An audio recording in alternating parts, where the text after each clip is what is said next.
just got done wrapping up week 5. I had to reshoot week 5 because of some video issues I did, but this is week 6. I'm doing this one a little bit different because I skipped a week somewhere in there. This is actually 2 weeks. So there's going to be 14 movies on this one. This one might be a little bit longer of a list. Who knows? I don't know. But I'll just jump right into it. By the way, all these are kind of horror, slasher, killer movies. Because I started watching these all in October. So, coming in at number 14. It's a film I saw on Shudder, actually. It came out in 2019. It's Straight Edge Kegger. I gave it 1.5 stars. The acting is not good at all. The story makes 0 sense. And you might ask, why did I give it 1.5 stars then? It had a really cool soundtrack. And I mean, back in high school, I was straight edge, so I like that.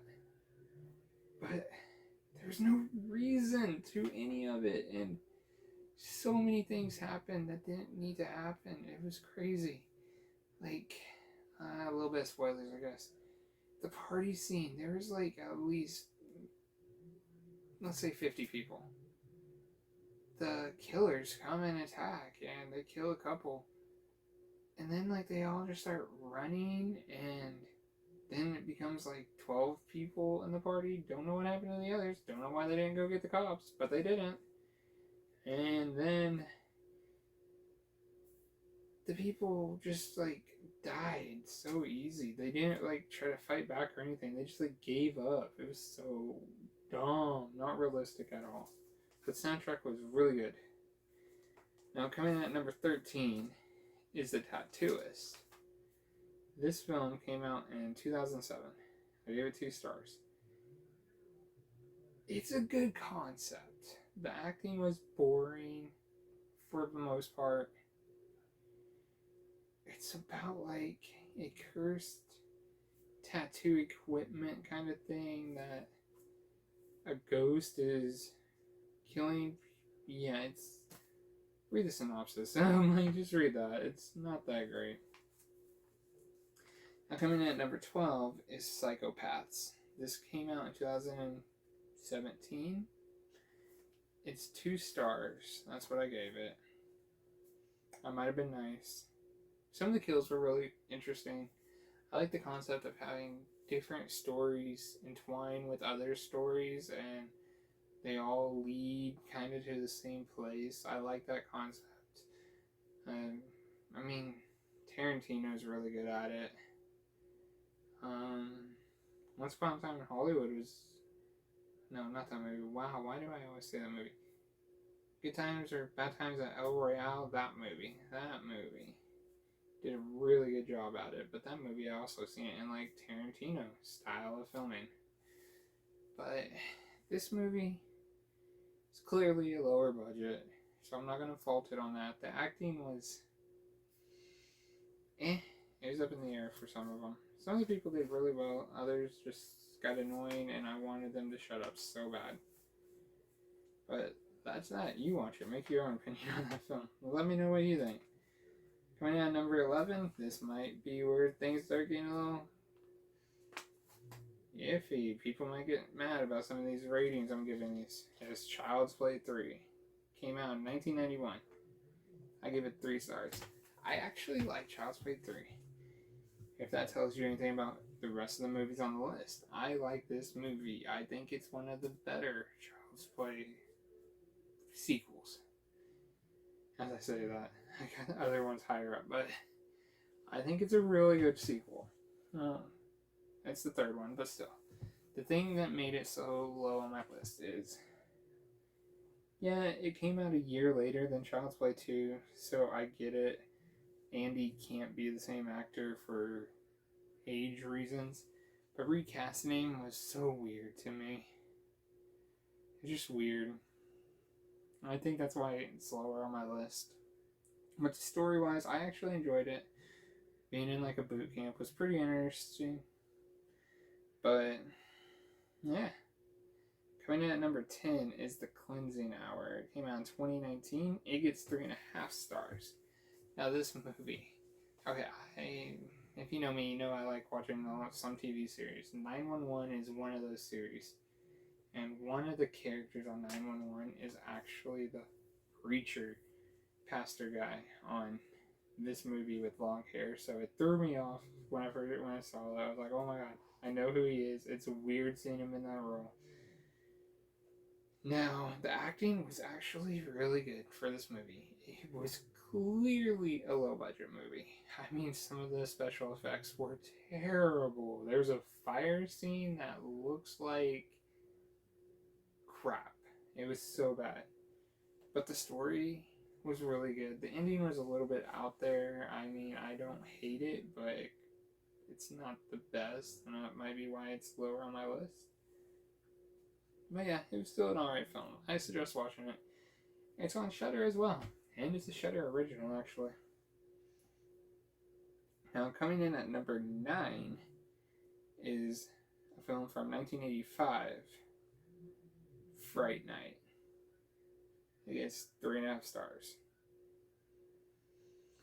I feel like this is where people may start hating me because I have it so low on my list, but I really do like the film. It's just, I have some movies on this list. I mean, it's horror. I love horror films. I have other films higher up that I personally like that others may not like. I mean, most of my movies all have the same rating in stars, if that helps. So, Fright Night. I have never been a vampire fan. I am sorry to all you vampire freaks out there. I have never been that big a vampire fan. I think their stories get boring. It's rinse and repeat with vampires. I mean, I can give Twilight its little nod. Their vampires sparkled. They tried to do something different, but with Fright Night, it's the same thing. Vampire moves in, he starts killing females. Neighbor kid sees it, and they have a battle. It's a good movie, it really is. It's good, but it's still not the best. Now, coming at number 8, Child's Play 2. This was a dang good sequel for the original. It came out in 1990. Like I was saying, it's a year before Child's Play 3. But this one gets 3.5 stars from me. It's really good. How do I go with that? It introduces characters, well, a character that's going to be on the later movies too, because they bring her back. And I believe she's going to be on the series now. I'm not quite sure. I haven't done a lot of research on the series. I just watched the first episode last night. But other than that, it's a good follow-up film. It works well with the story. And the Child's Play franchise does something that I wish other horror films would touch on more often. It's the survivor of the movie always seems to get out of their situation just fine. Like, nothing bad happened to them. Like, okay, bad stuff happened to them, but the world believes that that's what happened. And these films, they just think he's crazy. And I like that. So coming in at number 7, this movie came out in 2004. It's Seed of Chucky. It gets 3.5 stars for me. You might be saying, man, that movie was not that good. Why did you put that above those other 2 Child's Play movies? And I'll tell you. I thought it was hilarious. It was funny. I mean, you had a puppet that peed himself all the time. And I mean, the puppet sex gets a little old, but Chucky, you know, that scene upstairs was kind of funny. The kills were over the top, but later on in the movies, they started getting really over the top kills, which is fine. I like this movie because you get more in depth with the actual Chucky character. So that's really interesting. I enjoy it, and I believe, well, I know I bought my copy from Hollywood Video, but I believe I bought it with a gift card from the time I had third-degree burns on my foot, and I watched it. I was out of school for like a month and a half. So, I mean, it's got a special place there for me too. But other than that, I enjoyed the heck out of that movie. Now coming in at number 6, this is where my stars start becoming 4 stars. This is a 1981 movie. It's Halloween 2. This is a really good follow-up film to Halloween. The only thing that I complain about Halloween franchise is this. They really didn't need to make any more movies. Halloween 1 was just fine as a standalone film, but they keep making them. And they can't figure out what direction they want to go. There are so many timelines in the Halloween franchise. She has died, I don't know how many times. One timeline, she has a daughter. One timeline, she has a son. One timeline, she has another daughter, a whole different daughter. It's weird. It's still really good, though. The hospital scene gets a little boring. The whole hospital scenes. I always think horror and hospital just get boring for me, but that's just me. Now, coming in at number 5 is Child's Play. If you haven't figured out, I kind of binged through all the Chucky movies. So, it came out in 1988. It gets 4 stars. I mean, it came out before I was born. I watched it as a kid. This movie really freaked me out. I had a doll. It wasn't like a good guy doll, but it kind of looked like one. It was Fisher Price or something. And that doll freaked me out so much. I mean, when I was a kid, I swear to God, this happened. He was sitting on the shelf and his head spun off and rolled by the side of my bed. It freaked me out. I ran out of my room. But I don't know. Everyone said I was making it up as a kid. I was just scared. But I watched Chucky movies like my whole childhood. For those, that's kind of why they get up there on the list. I think this movie was done really well. Came out in the 80s when everyone was like big into witchcraft stuff. Well, late 80s. I haven't really been a super big fan of witchcraft movies, but I think Child's Play is really good. And I suggest it for anyone who has never seen it, which surprises me that there are people out there who have not seen it. Now, coming in at number 4 is Halloween 4. It came out in 1988 as well. Huh. Didn't notice that when I was writing this. It gets 4 stars. Oh, 4, 4, 4. And 8 is divided by 4. Okay, I'm on way too much into that. But, anywho. This is one of them timelines I was telling you about.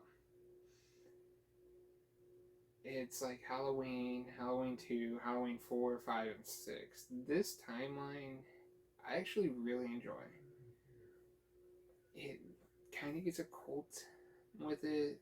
The whole Halloween franchise from here kind of explains why Michael Myers is like invincible and stuff. It's really good. Halloween 4 introduces an actress that we all know in the horror world as a young girl. So, and a side note with these movies, Halloween 4 and 5, I think are the ones I've seen the most growing up. They always played these two on TV back to back, so I always watched Halloween 4 and 5 like all the time. Every Halloween I watched those two.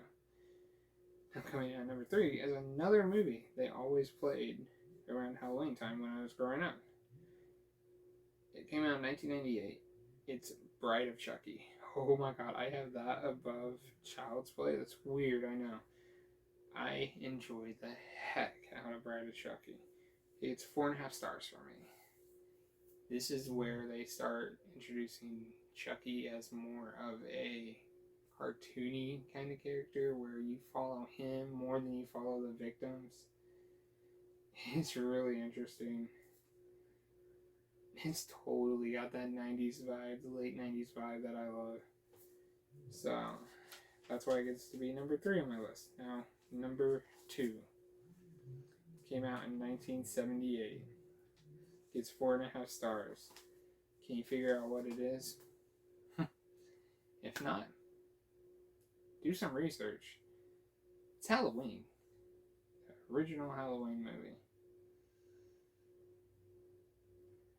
Why is it number 2 and not number 1? Well, you'll know in a minute. But Halloween is one of the movies that has inspired so many movies. It is a very influential movie.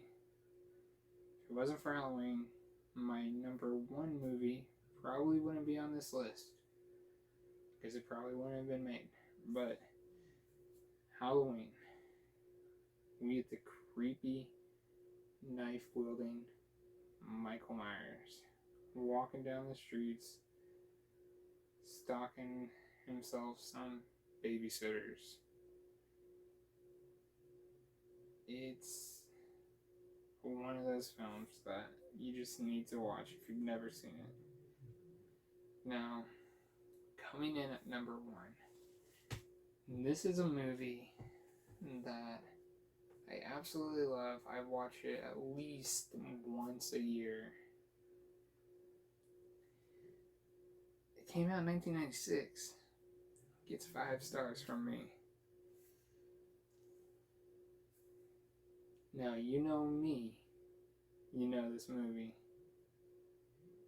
Scream. There's something about Scream. I remember watching it back in the day on VHS, and the funny thing is, Scream was the very first DVD I ever watched. I rented Scream 1, 2, and 3 and watched them in my cousin's laptop. Back to back to back. Because DVDs were brand new when I rented it, and they were the movies I chose to rent. He let me rent whatever. And I chose Scream. I love Scream so much. This movie has influenced so much of my writing style. It's influenced other people's styles. This movie has had 4 sequels come out. It's got a new one coming out next year. It has a TV series that's based on it. It's from Wes Craven. If you have not seen Scream, please stop what you're doing and watch this dang movie. I absolutely love it. You have the whodunit situation with it, and I love that concept. I have wrote that in a few of my stories. I think that's the best concept you can come up with in any kind of slasher film like this. The whodunit is so good. And ever since Scream, we've had a lot more whodunit kind of films. But with that, I'm gonna leave it here and let me know in the comments what you think of this list, and if I should do these as a 2-weeker list or do it every week. I don't really care which. The whole reason I just did this one as a 2-week is because I was only watching 1 movie a day, and I felt like doing a bigger list. But other than that, like, comment, subscribe. I would love it if you guys subscribed. I'd like to actually hit 100 soon. That'd be cool. And also enjoy some comments. I like talking to people. I talk movies all the time. I think, well, with that said, have a nice one. Watch all your horror films you can, because it's October, man. Enjoy.